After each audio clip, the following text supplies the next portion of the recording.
क्या आप जानते हैं, बिना किसी दूरबीन या फिर टेलीस्कोप्स के सिर्फ कागज और कलम की मदद से एक नया प्लेनेट डिस्कवर किया गया था। ये कारनामा आज से करीब 175 साल पहले फ्रेंच एस्ट्रोनॉमर अर्बेन ले वेरियर ने अंजाम देकर पूरी साइंटिफिक कम्युनिटी को हैरत में डाल दिया था। पर आखिर कैसे कागज और पेन की मदद से एक प्लेनेट को डिस्कवर किया गया था? आज की इस वीडियो में हम इसी सवाल के जवाब को जानेंगे, तो मेरे साथ अंत तक बने रहें। तो चलिए शुरू करते हैं। तो गाइज, इस कहानी की शुरुआत एक सेब से होती है जो अपने जमाने के मशहूर फिजिसिस्ट सर आइजैक न्यूटन के सामने पेड़ से टूटकर जमीन पर गिरता है। ये मंजर देखकर वो गहरी सोच में पड़ जाते हैं कि आखिर सेब टूटकर साइड पर या ऊपर क्यों नहीं गिरा, आखिर सीधा नीचे ही क्यों आया। बस यहीं पर उनका दिमाग घूमा और इसी के बेस पर उन्होंने यूनिवर्सल लॉ ऑफ ग्रेविटेशन बनाया, जिसके मुताबिक स्पेस में कोई भी दो ऑब्जेक्ट आपस में एक दूसरे को अट्रैक्ट करते हैं। जिसका मास ज्यादा होगा उसकी ग्रेविटी भी ज्यादा होगी और वो छोटे मास वाले ऑब्जेक्ट को अपने तरफ अट्रैक्ट करेगा। बस इसी अट्रैक्शन को ग्रेविटी कहा जाता है। ये ग्रेविटेशनल लॉ सिर्फ हमारी दुनिया तक ही सीमित नहीं है, बल्कि ये पूरे सोलर सिस्टम और यूनिवर्स में भी अप्लाई होता है।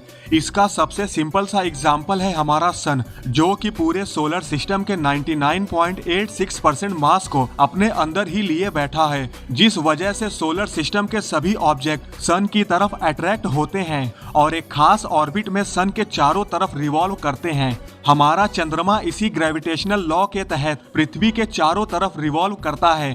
पृथ्वी जो चंद्रमा से कई गुना बड़ी है, इसलिए चंद्रमा को अपनी तरफ अट्रैक्ट करती है। दूसरी तरफ चंद्रमा बेशक पृथ्वी से बहुत छोटा है, लेकिन कुछ न कुछ ग्रेविटी उसकी भी तो है। पर चंद्रमा की ग्रेविटी इतनी तो नहीं है कि वो अर्थ को अपनी ऑर्बिट से हिला सके, लेकिन वो समंदर के पानी को अपनी तरफ खींचती है, जिसकी वजह से समंदर में लहरें पैदा होती हैं। अगर कुछ पल के लिए मान लिया जाए कि चंद्रमा हमारी धरती के चारों ओर रिवॉल्व नहीं कर रहा बल्कि सिर्फ रुका हुआ है, तो आप जानते हैं इसका नतीजा क्या होगा? जी हाँ, आप सही सोच रहे हैं, अर्थ पर तबाही आ जाएगी। चंद्रमा हमारी धरती से आकर टकरा जाएगा, क्योंकि जहां अर्थ की ग्रेविटी उसको अपनी तरफ खींचती है, वहीं उसके गोल गोल ऑर्बिट करने की वजह से एक फोर्स पैदा होता है जो चंद्रमा को बाहर की तरफ ढकेलता है। इस फोर्स को सेंट्रीफ्यूगल फोर्स कहा जाता है। चंद्रमा का सेंट्रीफ्यूगल फोर्स और अर्थ की ग्रेविटी के इक्वल हो जाने की वजह से ही हमारा चंद्रमा एक फिक्स्ड ऑर्बिट में ही पृथ्वी के चारों तरफ रिवॉल्व करता है। इसी तरह से ही सौर मंडल के सभी प्लैनेट्स सन के चारों तरफ रिवॉल्व करते हैं। सर आइजैक न्यूटन के इस ग्रेविटेशनल लॉ पे कई एक्सपेरिमेंट हुए और रिसर्च हुई, और फिर अंत में ये साबित हुआ कि हमारे ब्रह्मांड का पूरा सिस्टम इसी लॉ पे डिपेंड करता है। पर गाइस, हम जिस प्लेनेट के डिस्कवर होने की बात कर रहे हैं वो भी केवल कागज और पेन की मदद से। वो बात है साल 1840 की, जब हमारे सोलर सिस्टम का आखिरी प्लेनेट यूरेनस हुआ करता था। हमारे अर्थ से 4 गुना बड़ा ये प्लेनेट कुछ ही अरसे पहले 1781 में एक टेलीस्कोप की मदद से डिस्कवर किया गया था। लेकिन इस प्लेनेट की ऑर्बिट में एक अजीब तरह की हलचल को नोटिस किया गया था।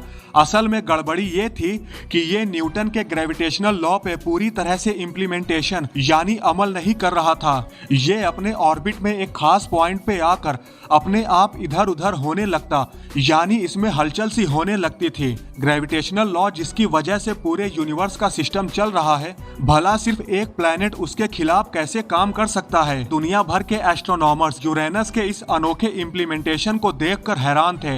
इनमें एक फ्रेंच एस्ट्रोनॉमर अर्बेन ले वेरियर भी थे। वो सारी रात यूरेनस को स्टडी करते रहते, लेकिन उसका ग्रेविटेशनल लॉ के अगेंस्ट मूवमेंट करना और यूरेनस का अपनी ऑर्बिट से निकल जाना उनकी समझ से भी बाहर था। लेवेरियर का कहना था कि ऐसा सिर्फ एक कंडीशन में मुमकिन हो सकता है कि जिस पॉइंट पे यूरेनस अपनी ऑर्बिट से निकलकर इधर उधर मूव करता है, वहां पर उसके करीब कोई बहुत बड़े मास वाला ऑब्जेक्ट हो।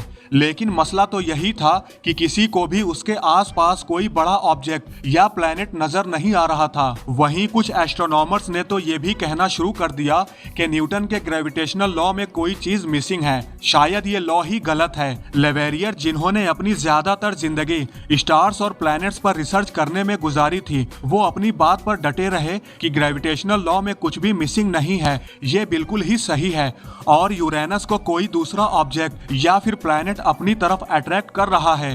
23 सितंबर 1840 की रात को लेवेरियर दोबारा आसमान की तरफ देखकर गहरी सोच में पड़ गए और फिर तभी उन्होंने एक कागज और पेन को उठाया और लंबी चौड़ी मैथमेटिकल कैलकुलेशन करने में मशरूफ हो गए। जब कैलकुलेशन करने के बाद जो रिजल्ट आया तो उन्होंने यूरेनस के पास एक पिन पॉइंट लोकेशन को पॉइंट आउट किया। उनका कहना था कि इस पॉइंट पर जरूर कोई दूसरा प्लेनेट यूरेनस के करीब मौजूद हो सकता है।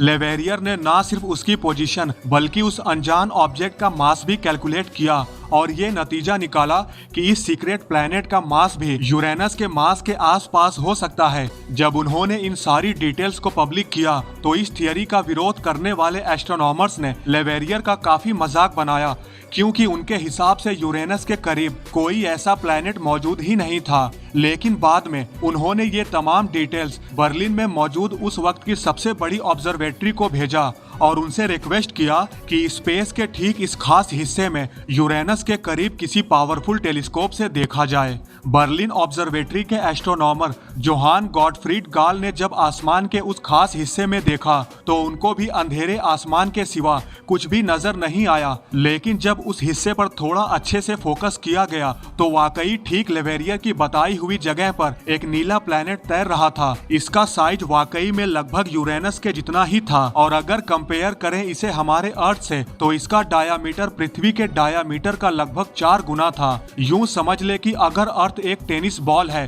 तो इसका साइज बास्केटबॉल जितना था। लेवेरियर की प्रेडिक्शन और कैलकुलेशन बिल्कुल एक्यूरेट थी। सोलर सिस्टम का 8वां प्लेनेट ढूंढा जा चुका था जिसे आज हम नेपच्यून के नाम से जानते हैं। नेपच्यून वो पहला प्लेनेट है जिसको किसी टेलीस्कोप के जरिए नहीं बल्कि मैथमेटिकली कैलकुलेट करके खोजा गया। लेकिन ये प्लेनेट लेवेरियर से पहले अपने जमाने के मशहूर एस्ट्रोनॉमर और टेलीस्कोप के इन्वेंटर गैलीलियो ने भी देख रखा था। लेकिन गैलीलियो हमेशा इसको एक स्टार मानते थे। उन्होंने अपनी कई ड्राइंग्स में इसको ड्रॉ भी किया हुआ था, लेकिन सिर्फ एक स्टार की हैसियत से, किसी प्लेनेट के हैसियत से नहीं।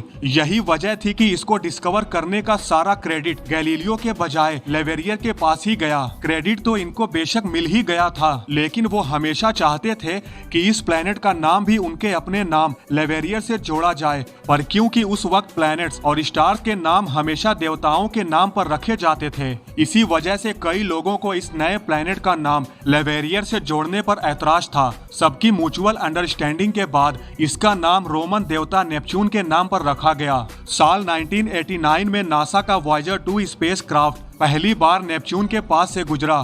3000 मील दूर से वॉयेजर 2 ने नेपच्यून की कई फोटोग्राफ्स को कैप्चर किया। ये हमारे सोलर सिस्टम का सबसे दूर और सबसे आखिरी प्लेनेट है। यूं समझ ले अगर अर्थ से सूरज का डिस्टेंस एक एस्ट्रोनॉमिकल यूनिट है यानी लगभग 15 करोड़ किलोमीटर है, तो नेपच्यून सन से 30 एस्ट्रोनॉमिकल यूनिट जितना दूर है। सन से इतना दूर होने के वजह से ही यहाँ का एवरेज टेम्परेचर लगभग -190 डिग्री सेल्सियस रहता है। नासा के मुताबिक ये बर्फ और गैस से बना एक जायंट प्लेनेट है जहाँ हर वक्त तूफान चल रहे होते हैं, ऐसे तूफान जिनकी स्पीड 2000 किलोमीटर पर आवर तक पहुँचती है। आपकी जानकारी के लिए बता दूं कि अर्थ पर सबसे तेज तूफान की स्पीड 407 किलोमीटर पर आवर तक रिकॉर्ड की गई थी। तो आप खुद ही सोचें नेपच्यून पर कितना भयंकर तूफान आता है। यहाँ का एक दिन अर्थ के 16 घंटों के बराबर और यहाँ का एक साल अर्थ के 165 सालों जितना लंबा है। लेवेरियर जिन्होंने सिर्फ मैथ के फॉर्मूला से इस प्लेनेट को ढूंढा था, वो आज जिंदा तो नहीं है, लेकिन पेरिस में उनकी कब्र के ऊपर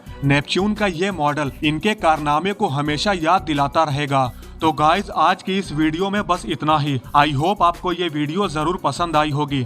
अगर आपको ये वीडियो पसंद आई है तो लाइक और शेयर करना न भूलें और ऐसी ही इंटरेस्टिंग वीडियो देखने के लिए हमारे चैनल को सब्सक्राइब करना न भूलें।